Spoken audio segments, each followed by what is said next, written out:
बक्सर के अल्पावास गृह में एक लड़की की तबीयत क्या खराब हो गई, पूरे प्रशासनिक महकमे में हड़कंप मच गया है। यह बात सुबह की है। सुबह में जानकारी मिली कि एक लड़की ने कुछ खा लिया है जिसके कारण उसकी तबीयत खराब हो गई। सूचना मिलते ही एसपी ने पहले एसडीएम को सूचित किया, जिसका एसडीएम मौके पर पहुंचे। उनके साथ मुख्यालय डीएसपी भी पहुंचे थे। दोनों ने मामले की जब जांच करनी शुरू की तो कई राज खुल के सामने आने लगे और यह ज्ञात हुआ कि लड़की ने कोई ऐसी दवा खा ली है जिससे कि उसकी तबीयत खराब हो गई है। उसे सदर अस्पताल ले जाया गया, जहां उसका मेडिकल टेस्ट भी हुआ। मेडिकल टेस्ट जब हुआ तो वहां जो मेडिकल करने वाले लोग थे या जो सूत्र थे वहां के, उन्होंने ही बताया कि लड़की गर्भवती थी और उसने गर्भपात की दवा खा ली थी, जिसके कारण उसकी तबीयत खराब हो गई। जब ये बात सामने आई तो उसके बाद कई तरह के सवाल उठने लगे और उन सवालों के जवाब तलाशने के लिए हम भी कई जगह गए। जब हमने गहराई से इस बात की जांच की तो हमारे बक्सर के एसपी ने बताया कि उस लड़की को गुमशुदगी के मामले में उस लड़की को बरामद किया गया था और बरामद करने के बाद उसे न्यायालय के समक्ष प्रस्तुत किया जाना था, इसलिए उसको न्यायालय के समक्ष प्रस्तुत किया गया। वहां से चाइल्ड वेलफेयर कमेटी के सदस्यों के द्वारा उसे अल्पावास गृह में रखा गया। अल्पावास गृह में एक बच्ची थी जिसकी गुमशुदगी का केस हुआ था राजपुर थाने में, और कुछ दिन पहले ही उसकी रिकवरी की गई थी और माननीय न्यायालय में उसको प्रस्तुत किया गया था। आदेशानुसार उसको अल्पावास गृह में भेजा गया था, जहाँ आज उसकी तबीयत खराब हुई, उसका इलाज कराया गया। अल्पावास गृह में रहने के दौरान ही शायद उसने कोई दवा खा ली, जिसके कारण उसकी यह स्थिति हो गई। लेकिन जब हम इस मामले में गहराई से जांच करने पहुंचे तो यह ज्ञात हुआ कि लड़की 2 माह की गर्भवती है और गर्भ गिराने के लिए उसने यह दवा खाई थी। अब यह बात भी कही जा रही है कि यह दवा उसने 15 दिन पहले खाई थी, जिसका असर अब दिख रहा है। 15 दिन पहले वो घर पे थी जब उसने ये दवा खा ली थी। लेकिन जो चिकित्सक हैं और जो अनुभवी लोग हैं वो बता रहे हैं कि 72 घंटे के अंदर ही गर्भपात की दवा असर करती है और जो भी होना है 72 घंटे के अंदर ही हो जाता है। तो ये तो बात सिरे से खारिज हो जा रही है कि 27 तारीख को उसने ये दवा खाई होगी या पहले उसने दवा खाई होगी और 15 दिन के बाद इस तरह की बात सामने आ रही है।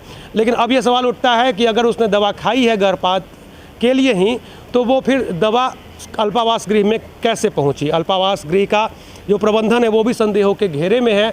इसके अतिरिक्त एक बात और सामने निकल के आई कि चाइल्ड वेलफेयर कमेटी जो है उसको यह आदेश मिल गया था कि बच्ची को रिलीज़ कर दिया जाए, लेकिन बच्ची को अब तक रिलीज नहीं किया गया, जबकि ये 3-4 दिन पहले का मामला है। खैर, ये बात सूत्रों के हवाले से कही जा रही है, लेकिन अगर इस तरह का मामला है तो निश्चित रूप से ये मामला बहुत ही गंभीर है, क्योंकि 2018 में जिस तरह से मुजफ्फरपुर बालिका गृह कांड हुआ था या जिस तरह से उस समय के बाद बालिकाओं की सुरक्षा के लिए जो तमाम प्रबंध किए जाने की बात कहे जा रहे थे, वो दावे कहीं ना कहीं खोखले साबित होते दिखाई दे रहे हैं।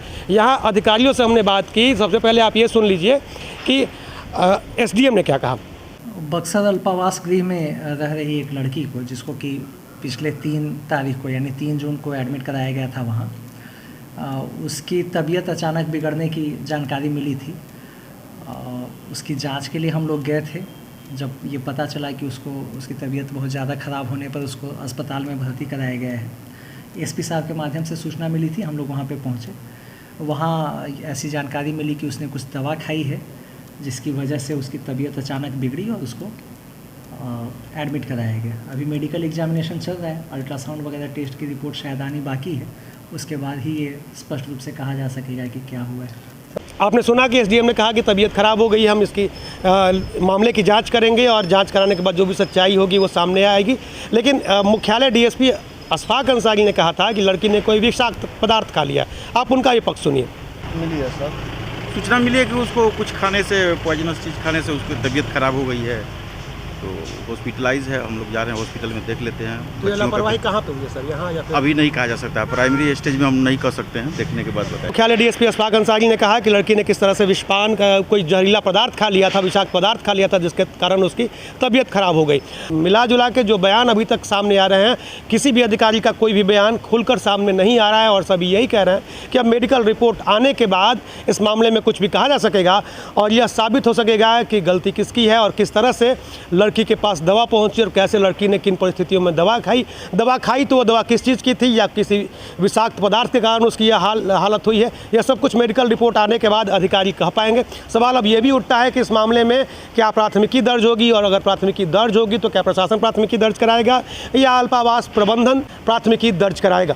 मिला जुला के जो भी बातें अभी तक सामने आई है उससे ये मामला पूरी तरह से अस्पष्ट है, लेकिन हम लगातार इस मामले की तह में जाने की कोशिश कर रहे हैं और लगातार दर्शकों को इससे अवगत कराते रहेंगे। बक्सर से चंद्रकांत निराला।